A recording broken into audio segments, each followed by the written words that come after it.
1 जनवरी 1989 में ये ट्रीटी जो है ये प्रैक्टिकली लागू हो गई थी और उसके बाद रूल्स बन गए थे, पनिशमेंट्स थे। इफ़ इन केस अगर आप ये रूल नहीं फॉलो करते हैं तो उसकी पेनल्टी भी होती थी। तब से जाके कंट्रीज़ जो हैं इसके लिए बहुत सिंसियर हो गई और ये रूल्स फॉलो किए जाने लगे। अब देखते हैं, हमने जो रिसोर्सेज को बहुत ज़्यादा रैपिडली यूज़ किया है, इम्प्रॉपरली यूज़ किया है, एक्सप्लॉइट किया है रादर मुझे बोलना चाहिए, तो इसके नेचर पे इम्पैक्ट्स क्या क्या पड़े हैं। सबसे पहले तो सॉइल इरोजन, जो टॉप फर्टाइल लेयर है सॉइल का, टॉप फर्टाइल लेयर जो सॉइल का है, इसके डिस्टर्ब होने से वेजिटेशन कम हुआ। वेजिटेशन कम हो गया मतलब क्या हुआ बेटा, डेजर्टिफिकेशन। देखो डेजर्टिफिकेशन का मतलब ऐसा मत समझ लेना तुम कि एक ही रात में रेगिस्तान बन गया, ऐसा नहीं है भाई।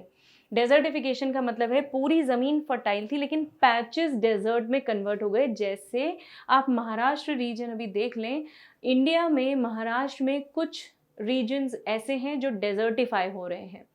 तो डेजर्टिफिकेशन का मतलब डेजर्ट बनना नहीं है, डेजर्टिफिकेशन का मतलब है लैंड का इनफर्टाइल होना, and that too in patches, इकट्ठा नहीं, एक साथ नहीं होता। एनीवेज, आइए वापस यहाँ पे, डेजर्टिफिकेशन के लिए रिस्पॉन्सिबल है ड्रॉट। भी मैं इससे कुछ हद तक रिलेट कर सकती हूँ, ऑल्दो डायरेक्टली ड्रॉट की कंडीशन नहीं आई है लेकिन कुछ हद तक हम इसे रिलेट कर सकते हैं।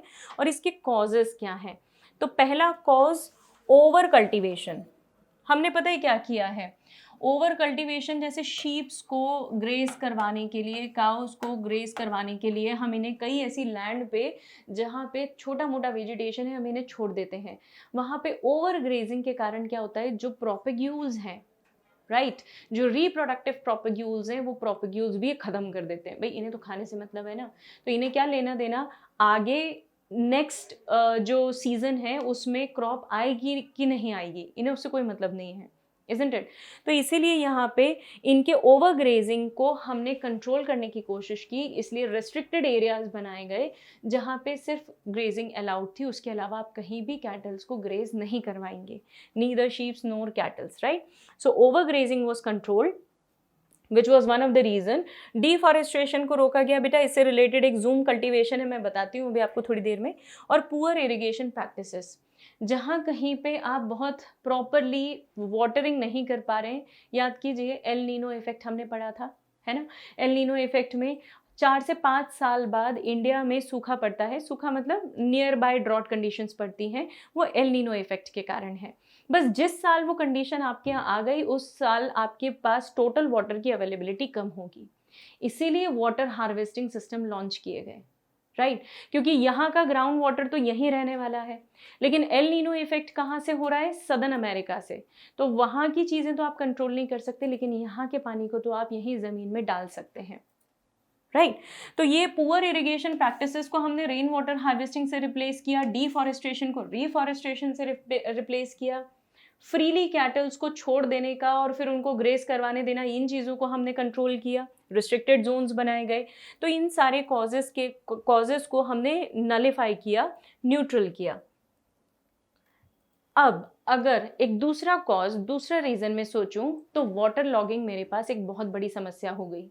जिस समय एक्सेसिव रेनफॉल इंडिया में हो रहा है उस समय आपकी क्रॉप्स के आसपास बहुत सारा पानी एक्यूमुलेटेड है। ये देखिए, कभी भी कोई किसी फील्ड की कंडीशन है जहाँ पे एक्सेस वाटर है।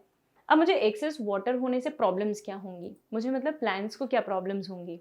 प्लांट की रूट्स में पानी भर गया है ना, और प्लांट की जड़ों में जैसे ही पानी भरना शुरू हो, ये मेरा प्लांट है, इसमें पानी का भरना शुरू हो गया है, यहाँ पे वाटर एक्यूमुलेट हो गया है, ये रूट जो है ना, इनके रूट हेयर्स ब्लॉक हो गए। और मुझे बताइए बेटा थोड़ा याद करके, क्या रूट हेयर्स ही ब्रीदिंग करते हैं? आंसर ना है, क्योंकि केवल रूट हेयर तो ब्रीदिंग नहीं करते हैं, प्लांट की पत्तियां भी ब्रीथ करती हैं, स्टेम भी ब्रीथ करती है, रूट भी ब्रीथ करती है। रूट का ब्रीदिंग स्टोमेटल ब्रीदिंग के इक्वलेंट है, राइट। तो अगर जड़ों में पानी भर गया है तो एयर की स्पेस कम हो गई, एयर का फ्लो कम हो गया। एयर का फ्लो कम हो गया तो डेफिनेटली प्लांट धीरे धीरे तो विल्ट हो जाएगा, इट विल स्टार्ट विल्टिंग, मुरझाएगा और उसके बाद ये मर जाएगा। वाटर लॉगिंग से पहला इम्पैक्ट रूट का ब्रीदिंग हुआ, है ना, अफेक्ट मतलब रूट की ब्रीदिंग हुई। दूसरा, यहाँ पे एक्सेसिव सॉल्ट एक्यूमुलेशन हुआ, accumulation, deposition, what ever you से, मैं डिपोजिशन वर्ड यूज कर लेती हूँ। सॉल्ट का एक्सेसिव डिपोजिशन हुआ। पता है क्यों डिपोजिशन हुआ? भाई मिनरल वाटर से तो इरिगेशन नहीं कर रहे हो ना, इरिगेशन तो तुम नॉर्मल वाटर से कर रहे हो। उस नॉर्मल वाटर में सॉल्ट्स हैं, ये सॉल्ट्स जब एक्सेसिवली उस सॉइल में प्रेजेंट होंगे वहाँ पर सॉइल का पीएच चेंज कर देंगे, राइट। सॉइल का पीएच चेंज किया बेटा आपने, तो इसका इम्पैक्ट किस पे गया? एक तो मेरे प्लांट्स पे गया, क्योंकि हर प्लांट को हर टाइप का मिनरल एक्सेस में नहीं चाहिए, इजंट इट? भाई सबकी अपनी अपनी फिजियोलॉजी है, सबकी अपनी अपनी फिजियोलॉजी के हिसाब से डिमांड्स हैं, उनके मेटाबॉलिज्म के हिसाब से डिमांड्स हैं, उतना ही आप देंगे ना। एक्सेस दिया तो भी टॉक्सिक है, कम दिया तो टॉक्सिक है ही है। तो एक्सेस सॉल्ट मेरे प्लांट्स को तो इम्पैक्ट डालेंगे ही, क्या ये सॉइल में रहने वाले माइक्रोब्स को नहीं नुकसान पहुंचाएंगे? डेफिनेटली पहुंचाने वाले। तो दो तरीके से इन्होंने नुकसान दिया, एक तो प्लांट के ऊपर डायरेक्ट इम्पैक्ट आ गया, और दूसरा मेरे जो माइक्रोब्स हैं, स्पेसिफिकली मैं बात करूं तो अर्थवर्म्स, है ना। वर्मी कंपोस्ट आज की तारीख में सबसे अच्छा कंपोस्ट मेथड माना जाता है। क्यों माना जाता है भाई? क्योंकि ये प्योर ऑर्गेनिक है, और जो वर्मी कंपोस्ट है या वर्मीज जो है हमारे, मतलब अर्थवर्म्स जो है, ये क्या करते हैं? सॉइल में सिर्फ ह्यूमस बढ़ाने का काम नहीं कर रहे हैं बेटा, है ना, ये सॉइल में एरिएशन बढ़ाने का काम कर रहे हैं, वाटर होल्डिंग कैपेसिटी बढ़ा रहे हैं। तो इतने 3 रीजंस के कारण ही तो मैंने इन्हें फार्मर का फ्रेंड बोला है, they are considered as farmers friend, right. तो क्यों आपने इन्हें दोस्त माना है? क्योंकि बहुत सारी चीज़ें करके दे रहे हैं हमारे फार्मर्स को, सॉइल का टेक्सचर, क्वालिटी काफ़ी हद तक इम्प्रूव कर रहे हैं। अब इन केस आपने एक्सेस सॉल्ट डाल दिया, तो ये बहुत नाजुक ऑर्गेनिजम्स है, वर्म्स हैं, इनके बॉडी के बाहर कोई स्केलेटन नहीं होता, और क्योंकि वहाँ कोई स्केलेटन नहीं है तो वो सॉल्ट डायरेक्टली बॉडी के कॉन्टैक्ट में आएगा, सेल्स एग्जॉस्मोसिस कर देंगे और अर्थवर्म्स मर जाएंगे। तो वाटर लॉगिंग ने किस किस को इम्पैक्ट डाला है बेटा? माइक्रोबियल फ्लोरा जो है सॉइल का, उसको, plus directly roots of the plants, right. तो इन 2 रीजंस के कारण वाटर लॉगिंग, सॉइल सैलिनिटी भी मेरे लिए पॉइंट ऑफ कंसर्न है ना, मुझे इसे कंसिडर करना पड़ेगा। तो ये भी हमारे लिए एक बहुत बड़ी समस्या रही है। इस समस्या को दूर करने के लिए हमने इरिगेशन को काफ़ी हद तक कंट्रोल किया है। सफिशिएंट इरिगेशन करें, फील्ड्स में एक्सेसिव वाटर रिलीज ना होने दें, क्योंकि पहले ऐसा होता था कि आपने सिर्फ टैप ऑन कर दिया और पानी बहे जा रहा है खेतों में, तो अब ये चीज़ कंट्रोल में आई है। अब अगर कहीं पे भी आप एक्सेसिव वाटर लॉस करते हैं तो म्युनिसिपल पार्टी फाइन तक लगा सकती है आपको, राइट।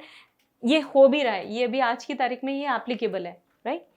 तो वाटर लॉगिंग से हमें प्रिवेंट करना है हमारी सॉइल को, तो जितने भी हमारे आसपास के एरियाज हैं, limited water will be supplied to the plants for their normal growth, right. So this is all about water logging in soil salinity. हमें सॉइल के जो कंटेंट है, सॉल्ट का कंटेंट, उसे कंट्रोल करने के लिए हमने अलग अलग प्रैक्टिसेस फॉलो की हैं, और उसके बाद हमारे पास ग्रीन रिवोल्यूशन हुआ है, उससे MS स्वामीनाथन जिसके फादर रहे हैं, ठीक है, यहाँ पे हमें कुछ इंटीग्रेटेड प्रैक्टिसेस दी गई थी वाटर को हार्वेस्ट करने की, और उन इंटीग्रेटेड प्रैक्टिस में यही टारगेट हुआ था कि वाटर लॉगिंग को आपको प्रिवेंट करना है, तो आप इस एक्सेसिव वाटर को ड्रेन कर लीजिए, ठीक है, क्योंकि सॉइल में ड्रेनेज नहीं होता बेटा। सॉइल का पता है सबसे बड़ा लिमिटेशन क्या है? सॉइल में चीज़ें इकट्ठी होती हैं, ड्रेन बहुत स्लोली होती हैं। तो इसी बात को ध्यान में रखते हुए जब हमें इंटीग्रेटेड मैनेजमेंट बताया गया, तो वो इंटीग्रेटेड मैनेजमेंट में हमने सॉइल को पूरी तरीके से, सॉइल के अंदर के जो होल्ड वाटर है, सॉइल के अंदर का जो होल्ड वाटर है, इस होल्ड वाटर को रिकवर करने की कोशिश की। और आप याद कीजिए, हमने रमेश डागर की केस स्टडी पढ़ी हुई है, उसमें भी हमने वाटर हार्वेस्टिंग किया था, और वहाँ पे भी वाटर हार्वेस्टिंग का रीज़न यही था कि हमें वाटर लॉगिंग प्रिवेंट करनी थी, सॉल्ट का एक्सेसिव डिपोजिशन भी प्रिवेंट करना था, राइट। चलिए, रिसोर्सेज को कैसे हम यूटिलाइज करें कि हम डिफॉरेस्ट्रेशन को या हमारे नेचर में जो हार्म हो रहा है उसे कंट्रोल कर सकें। तो देखते हैं, डिफॉरेस्ट्रेशन को कंट्रोल करने के लिए भी बहुत छोटे छोटे से पॉइंट्स है बेटा, फटाफट निपटाएंगे इन्हें, क्योंकि हम ऑलरेडी डिस्कस कर चुके हैं। जितने भी फॉरेस्टेड एरियाज़ हैं उन्हें नॉन फॉरेस्टेड एरियाज़ में कन्वर्ट कर देना, that is one of the major reason कि हमारा डिफॉरेस्टेशन हुआ है। हमने जो लैंड है उस लैंड को कट कर करके एग्रीकल्चर पॉइंट ऑफ व्यू से यूज़ कर लिया है, या फिर हमने उस लैंड को अपने रहने के लिए यूज़ कर लिया है। तो आप किसी भी पर्पज़ से फॉरेस्ट कवर को अगर लूज़ करते हैं, so that is going to create desertification, या that is going to result in deforestation, right. तो फॉरेस्ट कवर या वुड कवर जो है वो कम हो जाएगा। जैसे फॉर एग्जांपल हमारी एनसीईआरटी के हिसाब से बेटा 40% फॉरेस्ट कवर्स जो हैं वो हमने लॉस कर दिए हैं। ट्रॉपिकल फॉरेस्ट से लगभग 40% फॉरेस्ट का कवर हमने लूज़ किया है, और 1% टेम्परेट रीजन में, ठीक है, मतलब सॉरी 40% ही लॉस होकर हमारे पास टेम्परेट रीजन में तो सिर्फ 1% ही बचा है।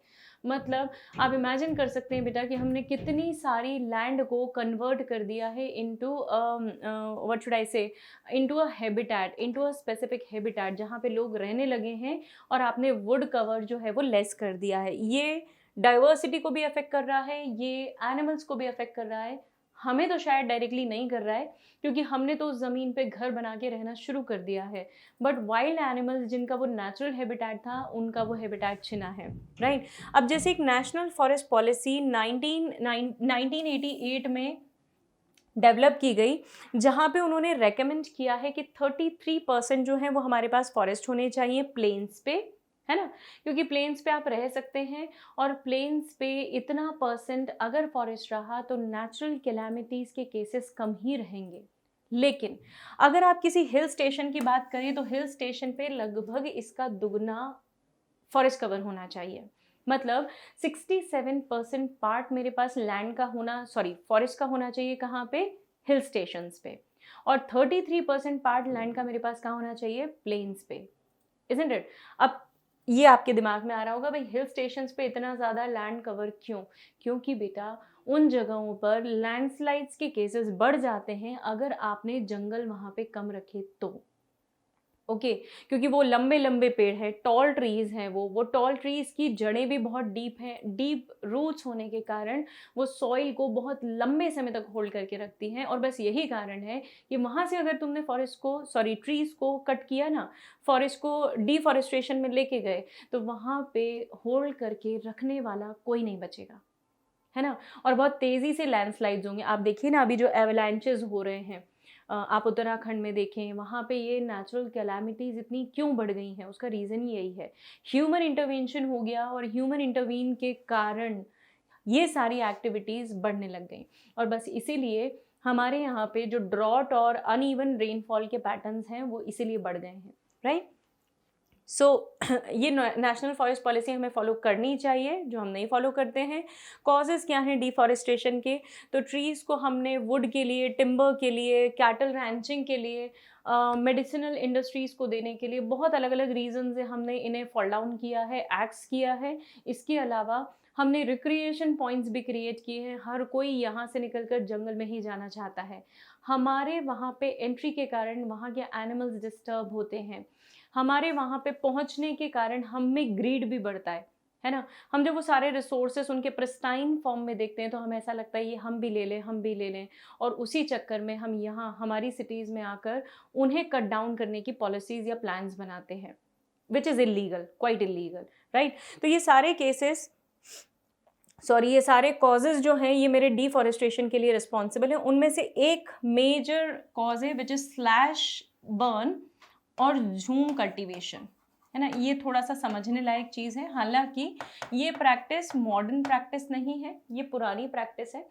झूम कल्टीवेशन में लोग क्या करते थे बेटा, जो ट्राइबल्स थे ना, वो ट्राइबल्स क्या करते थे, जैसे किसी एक जगह पे उन्होंने खेती करी है, पौधे उगा लिए, फिर उनको कट कर लिया, हार्वेस्ट कर लिया, ग्रेन्स कलेक्ट करके अपने पास रख लिए, और उस जगह को वो जला देते थे, ठीक है। सीड्स रख लिए, कुछ तो अपने खाने के लिए निकाल लिया, कुछ सीड्स निकाल लिए, और बची हुई लैंड जहाँ पे हमारे पास शाफ बचा है, ओके, मतलब छिलके बचे हैं सीड्स के या क्रॉप्स के लेफ्ट ओवर बचे हैं, उन्हें वो जला देते थे। ऐसा क्यों करते थे? क्योंकि जलाने से जो राख बनती है, जो ऐश क्रिएट होती है, वो ऐश उसी सॉइल की फर्टिलिटी को फिर बढ़ाएगी। तो वहाँ तो फर्टाइल हो गई, होने लगेगी लैंड कुछ समय बाद। यहाँ पे जो सीड्स हमने रख लिए ना, बाद में इन्हें स्प्रेड कर देंगे। एक बार खेत ठंडा हो गया पूरा जलने के बाद, ये सीड्स वो स्प्रे कर देंगे, वहाँ पे स्प्रेड कर देंगे, स्प्रेड कर देंगे और यहाँ से कहीं दूर निकल जाएंगे, किसी और जगह जाएंगे, वहाँ पे रुकेंगे, रहेंगे, कल्टीवेशन करेंगे, हार्वेस्ट करेंगे, ग्रेन्स कलेक्ट करेंगे, सीड्स कलेक्ट करेंगे, जला देंगे खेत को, फिर सीड्स स्प्रेड करके चले आएंगे। लेकिन बेटा एक बात ध्यान से समझने की कोशिश करिए, यहाँ से मैं बहुत इजीली मेकआउट कर सकती हूँ कि वही जंगल बनाने के लिए जो बीज हमने छोड़े हैं, ये 1 साल, 2 साल, 3 साल में तो जंगल नहीं बनेगा ना। जब तक ये पॉपुलेशन घूमकर वापस यहाँ आएगी तब तक कम से कम 10, 15, 20, 25 साल लग चुके होंगे इस फॉरेस्ट को फिर से बनने में। अब प्रॉब्लम क्या हुआ, ये जो कल्टीवेशन लोग कर रहे थे ना, ये बहुत फ्रीक्वेंटली वापस आने लग गए, है ना। पॉपुलेशन बढ़ गया, रहने की जगह कम पड़ने लग गई, तो अब ये जहाँ जाते हैं वहाँ इन्हें स्पेस नहीं मिलता, ये घूमकर फिर वहीं आ जाते हैं। उतनी देर में फॉरेस्ट मेरा वापस से बन के तैयार नहीं हुआ होता। तो ये सबसे बड़ा प्रॉब्लम रहा है। हालांकि ये मॉडर्न मेथड नहीं है, ये बहुत सालों से जो ट्राइबल्स हैं वो करते रहे हैं, लेकिन ये गलत प्रैक्टिस साबित हुई हमारे लिए, है ना। उसके अलावा जो हम कर रहे हैं वो तो कर ही रहे हैं। ये स्लैश बर्निंग अभी भी कई जगह पे चालू है, अभी भी कई ट्राइबल्स ऐसे हैं जो स्लैश बर्निंग कर रहे हैं। तो गवर्नमेंट ने पता है क्या सोचा, अगर झूम कल्टीवेशन या स्लैश बर्निंग मैं कंट्रोल कर सकूं तो इससे क्या हो सकता है कि जो पॉपुलेशन है, जो ट्राइबल्स की जो पॉपुलेशन है, वो पॉपुलेशन मुझे रीफॉरेस्टेशन में मदद करके दे सकती है। तो यहाँ एक कोलैबोरेशन में काम करने का सोचा गवर्नमेंट ने, इसका बहुत अच्छा तरकीब निकाला है। ये सारे कॉन्सिक्वेंसेस हम बात कर चुके हैं, इसलिए we are not going to discuss them again. Soil erosion होना, ग्लोबल वार्मिंग होना, we already talked about. Government ने जो इसका सोल्यूशन निकाला वो क्या निकाला, गवर्नमेंट ने इनके साथ कोलैबोरेट करके ये जो ट्राइबल कम्युनिटी है, ट्राइबल्स के साथ कोलैबोरेशन में फॉरेस्ट को प्रिजर्व करने के लिए तरकीबें निकाली। क्या थी, इन्हें एम्प्लॉयमेंट दिया गया। कैसा एम्प्लॉयमेंट दिया बेटा, बहुत ईजी था भाई। फॉरेस्ट के प्रोडक्ट्स को इनसे बेहतर कोई नहीं समझता, ये सबसे अच्छे से जानते हैं कि फॉरेस्ट में कहाँ कौन सी चीज़ मिलेगी। आज भी अगर आप सर्च करके देखेंगे ना, कई NGOs हैं बेटा जो काम कर रहे हैं ट्राइबल्स को ट्रेन करने में, राइट। उन्हें इस बात की जानकारी दी जा रही है कि आप इन रिसोर्सेज को कलेक्ट करके हमें ला के दीजिए, हम इसकी पैकेजिंग करवाएंगे, इसको सेल करेंगे और जो प्रॉफिट होगा वो आपको देंगे। ये NGOs कर रहे हैं। कंपनीज तो एक्सप्लॉइट कर रही हैं, कंपनीज की बात तो छोड़ दीजिए आप, लेकिन NGOs ये काम बहुत बखूबी कर रहे हैं। महाराष्ट्र में कुछ प्लेसेस पे जो है वो NGOs इस तरीके से काम कर रहे हैं, जो हवन की जो सामग्री होती है पूरी फॉरेस्ट बेस्ड होती है, राइट, प्योरली फॉरेस्ट बेस्ड। वहाँ पे उन लोगों को बता दिया जाता है कि भाई आपको चंदन की लकड़ी, आक की लकड़ी, पीपल की, गुलर की लकड़ी, इन सारी लकड़ियों को कलेक्ट करना है ना। ये हो गई समिधा, इसे समिधा बोलते हैं। इसके अलावा कुछ हर्ब्स हैं, जिन हर्ब्स को या रूट्स को कलेक्ट करने के लिए उन्हें बता दिया जाता है। तो उन्हें सिर्फ नाम देना होते हैं आपको, वो फॉरेस्ट में जाते हैं, उन्हें सब पता है कहाँ पे क्या प्रेजेंट है, कब कौन से मौसम में मिलेगा, वो निकाल कर चीज़ें लेके आते हैं, हमें मिल जाएंगी, उन्हें हम एक रेगुलर प्रोपोर्शन में मिक्स करेंगे and then we will use it as havan samagri, right. तो ये बहुत छोटे छोटे से वेंचर्स ऑलरेडी चल रहे हैं और ये सब गवर्नमेंट के इनिशिएटिव हैं।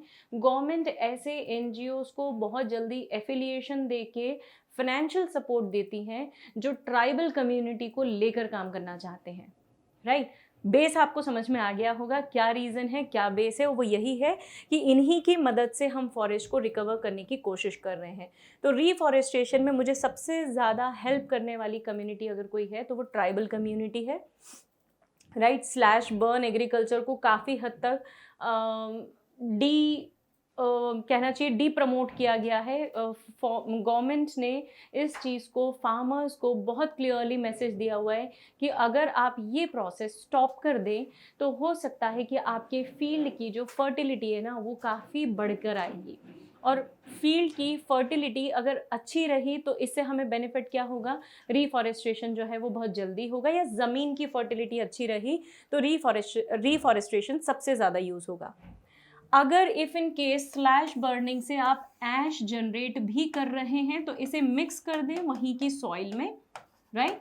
हालांकि स्लैश बर्निंग नहीं प्रमोट कर रही गवर्नमेंट बिकॉज ऑफ पोल्यूशन, है ना। इससे जो धुआं, जो पोल्यूशन रिलीज होता है उस समय पे उस जगह पे बर्ड्स वगैरह का आना कम हो जाता है, तो इसीलिए वो पोल्यूशन को कर्ब करने के लिए वो प्रमोट नहीं करते हैं। लेकिन अगर आप कर भी रहे हैं तो उसे मिक्स कर दें सॉइल में और इन जगहों को कैटल ग्रेजिंग या फार्मिंग के लिए लिमिटेड यूज़ करें, एक्सेसिव यूज़ ना करें, राइट। कल्टीवेशन होने के बाद आप ज़मीन को कई लंबे समय तक छोड़ दीजिए ताकि ज़मीन नेचुरली ब्रीथ करे, नेचुरली नरिशमेंट ले और नेचुरली फर्टाइल हो जाए, है ना। नेचुरल तरीके से होगी तो माइक्रोब्स का जो इकोसिस्टम है उसमें बहुत अच्छा होगा। तो अर्लियर डेज में झूम कल्टीवेशन जो बहुत ज़्यादा प्रॉब्लम क्रिएट कर रहा था उसे अब हमने काफ़ी हद तक न्यूट्रलाइज किया गया है। Let us talk about a question related to this. ये मेरे पास कुछ अलग अलग स्ट्रैटेजीज हैं। कॉलम 1 में eutrophication, sanitary landfill, snow blindness, jhum cultivation है, UVB, deforestation, nutrient enrichment and waste disposal. इन्हें आपको कनेक्ट करना है और फिर मैच करना है। ये ऑप्शंस हैं हमारे पास। तो eutrophication is of course related to nutrient enrichment, है ना। Snow blindness is related to UVB, sanitary landfills with waste disposal and jhum cultivation for deforestation. तो हमारा आंसर जो आना चाहिए it should be 3rd, 4th, 1st and 2nd। देख लीजिए कहाँ है ये ऑप्शन हमारे पास, 3rd, 4th, 1st and 2nd। So answer would be 1, right. Let us check the answer. So the answer is 1। Explanation we already talked about. अभी हमने ये सारी चीज़ों के बारे में डिस्कशन किया है, यही मैच किया है हमने, है ना। चलिए केस स्टडी देखते हैं हम, जहाँ पे लोगों के पार्टिसिपेशन से, जो ट्राइबल कम्युनिटी के लोग हैं उनके पार्टिसिपेशन से हमने फॉरेस्ट को कंजर्व किया है या बचाया है। एक केस स्टडी है बेटा जो 1731 में जोधपुर के राजा पर बेस्ड है। उन्हें जब पैलेस बनवाना था जोधपुर जो कि राजस्थान में है, वहाँ पे उन्होंने ऑर्डर दिया वहाँ अपने कॉन्ट्रैक्टर्स को कि भाई आप जाइए और जो नेबरिंग फॉरेस्ट हैं वहाँ से लकड़ियों को लेकर आइए, ठीक है। ये एक स्पेशल वुड थी basically, it was Khejri tree, right. Khejarli village था, जोधपुर के पास में एक विलेज था जिसे खेजरी ट्रीज के लिए जाना जाता है। ये ट्रीज जोधपुर में या राजस्थान में बहुत सेक्रेड माने जाते हैं। तो राजा की इच्छा थी कि भाई मेरा जो पैलेस बने वो इन्हीं की लकड़ियों से बने, तो उन्होंने इन्हीं की लकड़ियों को या टिम्बर को कलेक्ट करने के लिए अपने जो कॉन्ट्रैक्टर्स हैं उन्हें भेज दिया। अब ये कॉन्ट्रैक्टर्स गए और इन्होंने डेलिबरेटली दोपहर का समय चूज़ किया जिस समय पे जो जो गांव के जो लोग हैं वो जंगलों में होते हैं या अपनी खेती में होते थे, राइट। तो मोस्टली वो एग्रीकल्चर में इन्वॉल्व थे। उस समय टाइम जो था उनका वो अपने इरिगेशन का टाइम होता था। तो जिस समय पे वो लोग सब बाहर थे, लोगों ने वहाँ पे जाके ट्रीज़ को कट करना शुरू कर दिया, राइट। अब जब ट्रीज़ को कुछ समय तक कट किया जाता रहा और आवाज़ें हुई तो वहाँ की जो लोकल विमेंस थी वो पहुँची और जो एजेड लोग थे घरों में वो पहुँचे जंगलों में। जब देखा कि वहाँ पे लकड़ियाँ काफ़ी हद तक कट चुकी थी या ट्रीज़ जो हैं काफ़ी हद तक कट चुके थे, तो उन्होंने ट्रीज़ को एम्ब्रेस करना शुरू किया। और ये सबसे पहला काम किया था अमृता देवी ने, राइट। ये बिश्नोई कम्युनिटी से ही बिलोंग करती थी। बिश्नोई कम्युनिटी जो बहुत डेडिकेटेड कम्युनिटी मानी जाती है राजस्थान में, जो कि नेचर से काफ़ी ज़्यादा एसोसिएटेड है, राइट। तो इन्होंने, अमृता देवी ने क्या किया, सबसे पहले जाकर ट्रीज़ को एम्ब्रेस करना शुरू किया और ये बोला कि अगर आपको इन पेड़ों को काटना है तो आप उसके पहले हमें कट करें या हमें मार दें। और जो बिल्डर्स थे, जो कॉन्ट्रैक्टर्स थे, उन्होंने बाकायदा ऐसा ही किया। उन्होंने लोगों को मारना शुरू कर दिया। फिर अमृता देवी की जो 3 डॉटर्स थी वो भी उसमें इन्वॉल्व हुई, उनको भी मर्डर कर दिया गया। एंड फाइनली ऐसे करते करते करते बिश्नोई कम्युनिटी के 363 लोगों की लाइफ सैक्रिफाइस हो गई। तो ये जो इतने सारे लोग सैक्रिफाइस हो गए उस पर्टिकुलर रिवोल्यूशनरी एक्ट में, वहाँ पे फिर जब क्रांति हो गई कि नहीं भाई अब तो हम किसी भी हालत में फॉरेस्ट को नहीं कट करने दे सकते, तब जाके ये मूवमेंट रुका। तब जाके राजा ने अपना ऑर्डर विड्रॉ किया और पेड़ों को बचाया गया। ओके, ट्राइबल कम्युनिटी की ये जो अमृता देवी बिश्नोई थी, या अमृता देवी जो थी, इनके रिमेम्बरेंस में एक अवार्ड दिया जाता है which is called as Amrita Devi Bishnoi award. ये वाइल्ड लाइफ प्रोटेक्शन के लिए दिया जाता है ये अवार्ड, और ये इसलिए दिया जाता है ताकि आप और ज़्यादा से ज़्यादा इन्वायरमेंट फ्रेंडली एक्टिविटीज़ प्रमोट करें, राइट। तो जो लोग इनमें बहुत एक्टिवली इन्वॉल्व हैं उन्हें एनकरेज करने के लिए अवार्ड दिया जाता है। Basically it is cash prize, okay. ये कैश प्राइज है अलॉन्ग विद 2-3 आर्टिकल्स जो कि कोई गवर्नमेंट ऑफिशियल देता है, maybe to some NGOs जो कि एक्टिवली इन्वॉल्व हैं, या इंडिविजुअल को भी दिए जाते हैं, right. So this was basically called as Chipko Andolan और चिपको मूवमेंट। इसी से रिलेटेड ये मूवमेंट भी लॉन्च हुआ था, ये गढ़वाल डिस्ट्रिक्ट में हुआ था। ओके उत्तराखंड में गढ़वाल डिस्ट्रिक्ट में भी लोगों ने ट्रीज़ को हक करके खड़े होना शुरू कर दिया था, और वहाँ पे भी यही डिमांड थी कि ये ट्रीज़ हमारे अन्नदाता हैं, और अगर आप इन्हें मारेंगे तो मतलब आप हमें मारेंगे, इसलिए पहले आप हमें मार दीजिए, तभी आप ट्रीज़ को कट कर सकते हैं। विद दिस स्लोगन लोगों ने ट्रीज़ को एम्ब्रेस करना शुरू किया and they protected the wild life. तो दिस वॉज चिपको आंदोलन। ये एक इमेज है, ये रियल इमेज है, ओरिजिनल इमेज है। 1974 में गढ़वाल डिस्ट्रिक्ट उत्तराखंड में हुआ था ये, और इसी मूवमेंट से एनकरेज होके साउथ में एपिको मूवमेंट नाम से एक मूवमेंट लॉन्च हुआ था। आपको हालांकि एपिको मूवमेंट नहीं है सिलेबस में, लेकिन इससे रिलेटेड था इसलिए मैंने आपको बताया। तो एपिको मूवमेंट भी लॉन्च हुआ था। अब हमारी गवर्नमेंट ने जॉइंट फॉरेस्ट मैनेजमेंट प्रोग्राम चला रखा है, जहाँ पे इन्हीं ट्राइबल्स को हम लेते हैं, इंक्लूड करते हैं।